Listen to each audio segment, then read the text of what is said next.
அஸ்ஸலாமு அலைக்கும். இன்றைக்கி நான் ஒரு மண் சட்டி எடுத்து வச்சுருக்கேன்.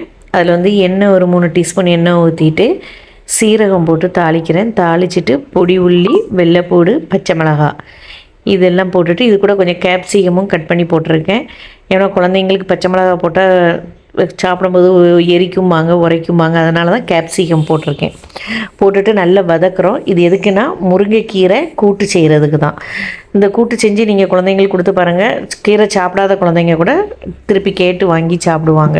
அப்படிங்கும்போது நமக்கு முருங்கைக்கீரை பொரியலுக்கு இந்த கூட்டு செய்கிறதுக்கு வெள்ளைப்பூடு பொதுவாகவே நிறைய சேர்த்துக்கிடுங்க. ஏன்னா முருங்கைக்கீரையில் சில கேஸ் ஐட்டங்கள்லாம் உண்டு, வாயுலாம். அப்போ அதெல்லாம் சில பேருக்கு வாயு உள்ளவங்களுக்கு அது ஒத்துக்கிடாது. அப்படி இருக்கும்போது நமக்கு வெள்ளைப்பூடு கொஞ்சம் நிறைய சேர்த்துக்கிட்டால் நல்லாயிருக்கும். அப்போ இதெல்லாம் கீரையும் போட்டு நல்லா வதக்கிட்டு ஒரு பிஞ்சு சோடா உப்பு அதையும் போட்டுட்டு நல்லா கிண்டி கொடுத்துருங்க. கீரை முங்குற அளவு மட்டும் தண்ணி ஊற்றினா போதும். ஒரு மூடி போட்டு மூடி வச்சுருங்க. மூடி வச்சுட்டு அதுக்கப்புறம் நம்ம என்ன செய்யணும், நான் வந்து பொரியலுக்கு வந்து அவரைக்காய் இருந்தது, அதை தான் நான் எடுத்து க்ளீன் பண்ணி கட் பண்ணிக்கிட்டு இருக்கேன்.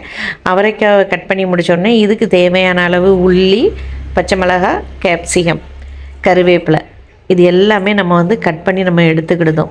கட் பண்ணி எடுத்துக்கிட்டு அவரைக்காய் பொரியல் ஃப்ரை பண்ணுறதுக்கு முன்னகட்டி நான் வந்தில் ஒரு பாத்திரத்தில் எண்ணெய் ஊற்றிட்டு அப்பளம் தான் நான் எப்பொழுதுமே பொரிப்பேன். அதுக்கு முன்னகட்டி கீரை எப்படி இருக்குன்ட்டு பார்க்கலான்ட்டு மூடி ஓப்பன் பண்ணிவிட்டு பார்த்தோம்னா கீரை கொஞ்சம் பரவாயில்ல, கொஞ்சம் நல்லாவே வெந்து வந்திருந்தது. வெந்து வந்ததுக்கப்புறம் துவரம்பருப்பு நாங்கள் கொஞ்சம் அவிச்சு வச்சுருந்தேன். அதையும் அதோட ஒன்றா மிக்ஸ் பண்ணிவிட்டு ஒரு பிஞ்சு மஞ்சள் பொடியும் போட்டு மிக்ஸ் பண்ணி கொதிக்க விடுதேன். உப்பு வந்து ஸ்டவ் ஆஃப் பண்ணுற சமயம் தான் கீரைக்கு உப்பு சேர்க்கணும். அதுக்கப்புறம் இந்த சைடு என்னடானா எண்ணெய் காஞ்சதும் அப்பளம் பொரிச்சிட்டு மோர் மிளகாய் வத்தல் இருந்தது, அதையும் வறுத்து எடுத்துட்டு அதுக்கப்புறம் கொஞ்சம் எண்ணெயில் கடுகு, உளுந்தம்பருப்பு, உள்ளி, கருவேப்பிலை எல்லாம் போட்டு தாளிச்சிட்டு கட் பண்ணி வச்சுருந்த அவரைக்காய் இருந்ததில் அதையும் போட்டுட்டு உப்பு தேவையான அளவு, மஞ்சப்பொடி ஒரு பிஞ்சு போட்டு தண்ணியும் தேவையான அளவு ஊற்றி அவரைக்காய் வேகட்டும்.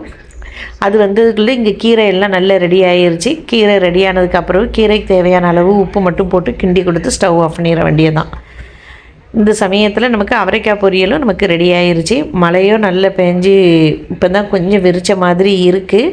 லேசாக தூறல் தூற்றிக்கிட்டு தான் இருக்குது, ஃபுல்லாக வெறிக்கலை, லேசாக தூறல் தூற்றிக்கிட்டு தான் இருக்குது மழையில்.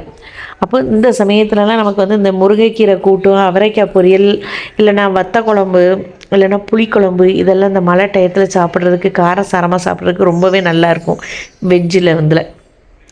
அதுக்கப்புறம் நம்மளோட சாப்பாடு பிளேட்டில் எல்லாம் எடுத்து வச்சுக்கலான்ட்டு சோறு, கீரை கூட்டு, அவரைக்காய் பொரியல், மோர் மிளகாய் வத்தல், அப்பளம். நீங்களும் இதே மாதிரி மழை டைமாக இருந்தால் ஒரு தடவை ட்ரை பண்ணி பாருங்கள். டேஸ்ட்டு ரொம்பவே சூப்பராக இருக்கும். அலைக்கும் சலாம்.